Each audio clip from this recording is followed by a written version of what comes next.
Hi, Aqua Roomers. It's time for a story. Today, we are reading Two Bad Ants by Chris Van Allsburg, the same author who wrote The Polar Express. This is a good book. But think in your head, when you look at the illustrations, you're going to be the size of an ant, okay? Two bad ants. Here we go.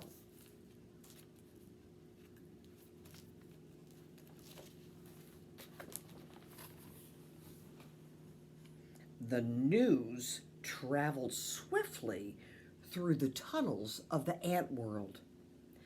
A scout had returned with a remarkable discovery, a beautiful, sparkling crystal. When the scout presented the crystal to the ant queen, she took a small bite, then quickly ate the entire thing. She deemed it the most delicious food she had ever tasted. Nothing could make her happier than to have more, much more. The ants understood. They were eager to gather more crystals because the queen was the mother of them all. Her happiness made the whole ant nest a happy place. It was late in the day when they departed. Long shadows stretched over the entrance to the ant kingdom. One by one, the tiny insects climbed out, following the scout, who had made it clear there were many crystals where the first had been found, but the journey was long and dangerous. They marched into the woods that surrounded their underground home. Dusk turned to twilight, twilight to night. The path they followed twisted and turned, every bend leading them deeper into the dark forest. More than once the line of ants stopped and anxiously listened for the sounds of hungry spiders. Oh, that's right, spiders eat ants. But they heard only the call of crickets echoing through the woods like distant thunder. Dew formed on the leaves above. Without warning, huge cold drops fell on the marching ants. A firefly passed overhead. For an instant, lit up the woods with a blinding flash of blue-green light. Oh, that must be up here.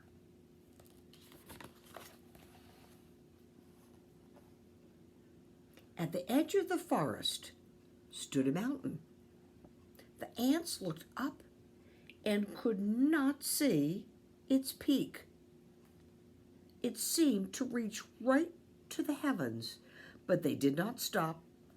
Up the side they climbed, higher and higher. The wind whistled through the cracks of the mountain's face. The ants could feel its force bending their delicate antennae. Their legs grew weak as they struggled upward. At last they reached a ledge and crawled through a narrow tunnel. Do you know what they're climbing up? It looks like bricks. Ooh.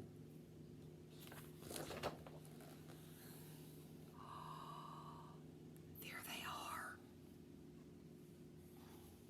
It's the kitchen window.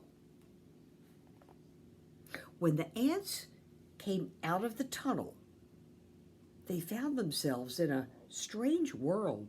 Smells they had known all their lives, smells of dirt and grass and rotting plants, had vanished. There was no more wind, and most puzzling of all, it seemed that the sky was gone. They crossed smooth, shiny surfaces, then followed the scout up a glassy, curved wall. They had reached their goal. From the top of the wall, they looked below into a sea of crystals. One by one, the ants climbed down into the sparkling treasure. What do you think they found? Look at that. A-R. It's a sugar bowl. Look at that. Those are the crystals. My goodness. Quickly, they each chose a crystal, then turned to start the journey home. There was something about this unnatural place that made the ants nervous. In fact, they left in such a hurry that none of them noticed the two small ants who stayed behind. Why go back? One asked the other. This place might not feel like home. But look at all these crystals. You're right, said the other. We can stay here forever and eat this tasty treasure every day forever. So the two ants ate crystal after crystal until they were too full to move, and they fell asleep.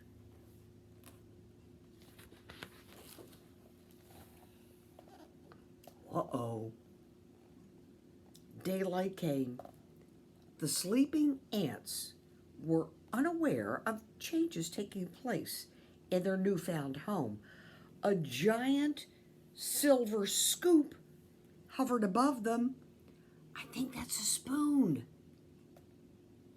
Then plunged deep into the crystals.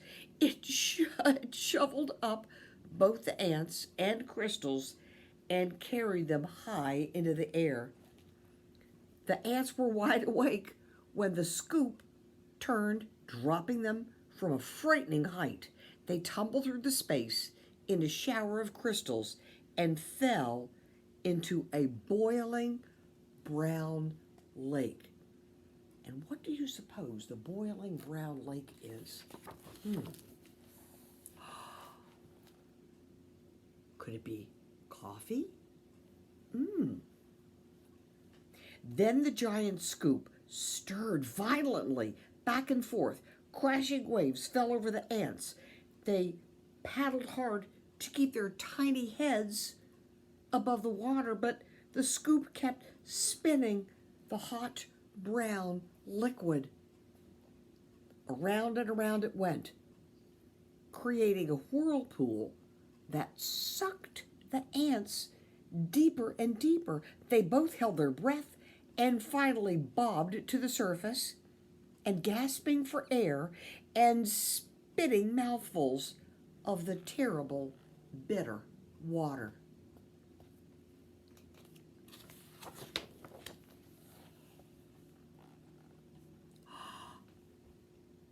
Oh, look at that. Do you think he's going to drink the... Oh, let's see what's going to happen. Then the lake tilted and began to empty into a cave. The ants could hear the rushing water, and they felt themselves pulled toward the pitch black hole. Suddenly, the cave disappeared, and the lake became calm. The ants swam to the shore and found that the lake had steep sides. They hurried down the walls that held the black lake. The frightened insects looked for a place to hide, worried that the giant scoop might shovel them up again. Close by, they found a huge round disc with holes that could neatly hide them. Oh, let's see where they are.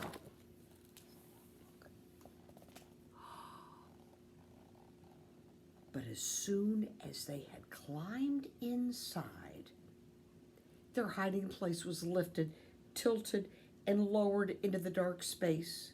When the ants climbed out of the holes, they were surrounded by a strange red glow. It seemed to them that every second the temperature was rising. I hope they're not in the oven. No, they're not in an oven. They're in the toaster. It soon became so unbelievably hot that they thought they would soon be cooked. But suddenly the disc that they were standing on rocked upward, and the two hot ants went flying through the air. Pop! How will they ever escape? I have no idea. They landed near what seemed to be a fountain, a waterfall pouring from a silver tube. Both ants had a powerful thirst, and they longed to dip their feverish heads into the refreshing water. They quickly climbed along the tube. As they got closer to the rushing water, the ants felt a cool spray.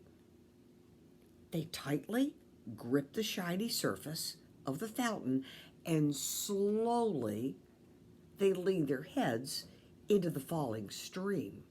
But the force of the water was much too strong, so the water faucet was turned on in the sink, and it became very strong.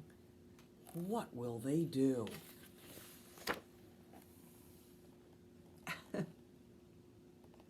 The tiny insects were pulled off the fountain and plunged down into a wet, dark chamber.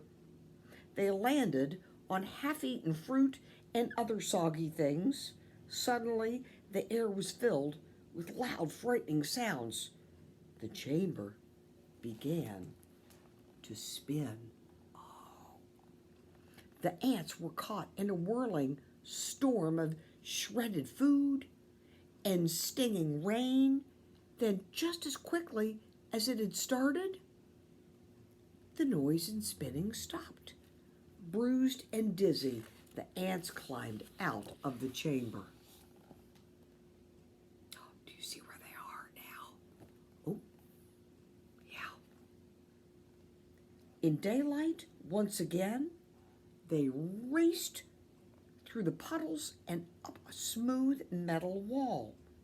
In the distance, they saw something comforting, two long, narrow holes that reminded them of the warmth and safety of their old underground home. They climbed up into the dark openings. Oh, I don't think this is a good idea. But there was no safety inside those holes. A strange force passed through the ants. Pew! They were stunned, senseless, and blown out of the holes like bullets from a gun. When they landed, the tiny insects were too exhausted to go on. They crawled into a dark corner and fell fast asleep. Oh boy. Night had returned, and when the battered ants awoke to a familiar sound, the footsteps of their fellow insects returning for more crystals. The ants slept quietly to the end of the line. They climbed the glassy wall and once again stood amid the treasure, but this time they each chose a single crystal and they followed their friends home. Standing at the edge of the ant hole, the two ants listened to the joyful sounds that came from below. They knew how grateful their mother queen would be when they gave her their crystals. At that moment, the two ants felt happier than they'd ever felt before. This was their home, and this was their family. This was where they were meant to be. The end. So, imagine if you were the size of an ant, and if you were in a sugar bowl, it would be enormous, like a pool. And if you were in a cup of coffee, and then the sink and all of the things in the kitchen, so they learned they should have stayed with their fellow ants. Thank you, boys and girls. I hope you liked the story. It was fun. Bye.